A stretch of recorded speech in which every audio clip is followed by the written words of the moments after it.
Hello everyone, I am Amar And I'm Ujwal. and welcome to our channel, The Pitchside Chronicles. Before we begin guys, first of all, a big thank you to all of you. आप लोगों का जो love और encouragement था for our earlier videos, that's exactly what we need to continue going and hopefully और better और ज़्यादा interesting content हम लोग आपके लेके आ पाए in all kinds of sports. Right, and we would request only more of it. But हमने ये नोटिस किया है कि आप हमारे वीडियोस देख तो रहे हैं पर आप सब्सक्राइब नहीं कर रहे. So please subscribe whatever. So please do subscribe. यही हमें मोटिवेट करेगा अच्छा वेल रिसर्च कंटेंट आपकी तरफ लेके आए.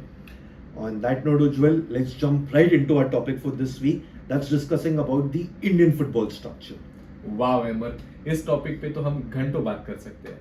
Indian football ecosystem has so much history, has so much passion और so many untapped opportunities. Absolutely. I mean, look at the average Indian football fan.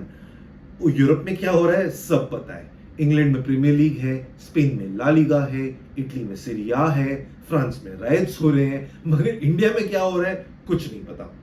Well, Amar, to be honest, हम Indian football fans को blame नहीं कर सकते. Our Indian footballing ecosystem has taken a backseat, and it's very natural for a football fan not to know about Indian football. True. So before we dwell further into the Indian footballing system, हम लोग को थोड़ी बहुत history में भी झांकना पड़ेगा. We have to go as back as 1888 when the Durand Cup was formed. Durand Cup, which is not only India's but Asia's oldest footballing tournament, जो आज भी कंट्री का one of the most prestigious footballing tournament माना जाता है. India की best football clubs participate in the Durand Cup. Currently, Mohan Bagan are the champions, who are also the record holders. They've won it 17 times, followed closely by East Bengal, who have won it 16 times. Wow. Apart from Durand Cup, there is another significant tournament which is Santosh Trophy. It was started in 1941 by AIFF, which is based in West Bengal. Unlike Durand Cup, जहाँ पे established clubs participate करते हैं, यहाँ पे states, union territories and institutions participate. Right. Services are the current champions, and while West Bengal has won most number of times, which is 32 times. उज्जवल, ये चीज तो आपने बहुत बार सुनी होगी. काश हमारा कोई इंडियन फुटबॉल प्लेयर यूरोप में जाके खेला होता. I have heard that so many times. Yeah.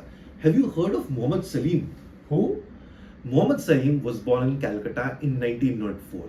He was an exceptional football player जो मोहम्मदन स्पोर्टिंग में खेलते थे और जिन्होंने मोहम्मदन स्पोर्टिंग को 5 consecutive titles जीतने में हेल्प किया था. वो इतने अमेजिंग प्लेयर थे कि सेल्टिक फुटबॉल क्लब, जो स्कॉटलैंड का one of the premier football clubs माना जाता है, उन्होंने इनवाइट किया था सलीम को to come and play over there in a few exhibition matches. एक ही प्रॉब्लम थी, he used to play barefoot, but that did not stop him. He was so good that Celtic में he soon became a crowd favorite.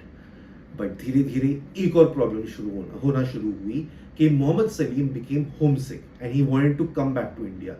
That's why he never signed a professional contract with Celtic. But सोच के देखिए, अगर उन्होंने उस वक्त वो professional contract sign किया होता और सेल्टिक के साथ खेले होते, who knows? Yes, maybe that's the push that India needed. Now let's talk about our footballing structure. India में football is managed and governed by All India Football Federation, AIFF. It was established in 1937 and they operate in all facets of football. Well, almost. जैसे कि हमने पहले बात किया था, संतोष trophy became the premier domestic tournament in India, but that was till 1996. That's when the AIFF came up with the National Football League. This league had an aim of galvanizing all footballers in the country, and it was supposed to be like a talent pool for the national team. But ये league में भी बहुत सारे problems आने लगे, जिसकी वजह से it was rebranded as the I-League in 2007. Yes, from the very beginning, I-League had promotion and relegation model with I-League 2. But there were lots of problems in the I-League. The plan was to serve the entire nation, but जो teams participate कर रही थी वो सिर्फ 4 cities की थी, which did not serve any purpose.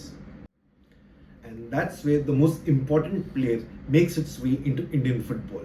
That's money. IMG and Reliance struck a deal with AIFF worth 700 crores to acquire all the rights of Indian football. Here comes the money. Here we go. Money talk. Here comes the money. They basically owned Indian football.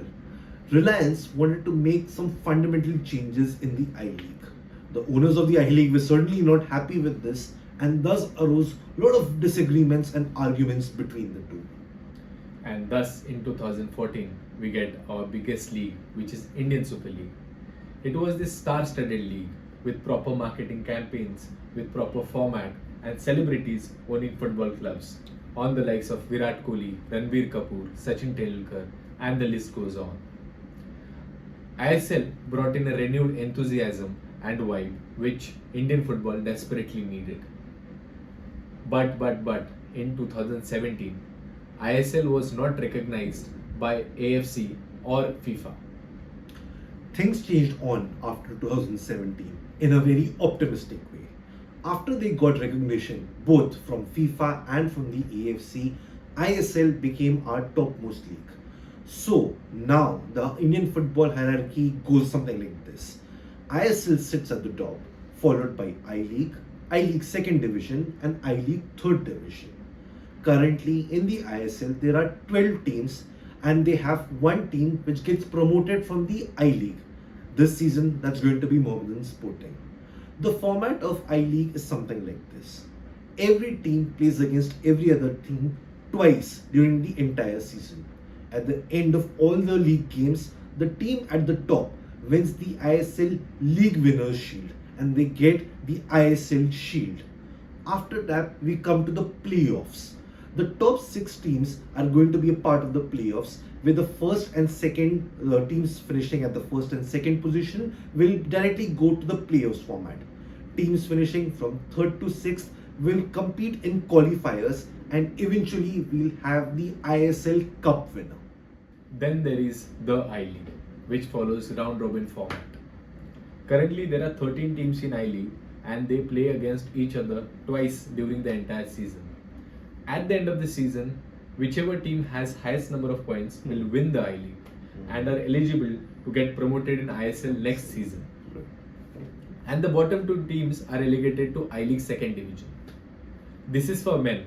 For women, there is IWL and IWL2. Indian Women's League. The IWL has currently 7 teams and play a single round robin format at a single venue. The IWL2 has 15 teams and they have the same format as IWL. So how does the future of Indian football look like? Fairly optimistic. AIFF's Vision 2047 is a comprehensive roadmap for the development of the sport in India. It's got all the strategic goals: increasing the number of active footballers in the country, enhanced coaching standards, and hopefully improving the national team's performance. This is the kind of a long-term vision which we require so that football can hopefully foster and grow. Absolutely. The current structure of Indian football is poised for success with solid foundation in grassroots development and enhanced infrastructure. We need collaborative efforts of AIFF, state associations, government, corporate sponsors, and passionate fans like you. This is what we feel is needed to develop the sport in the country.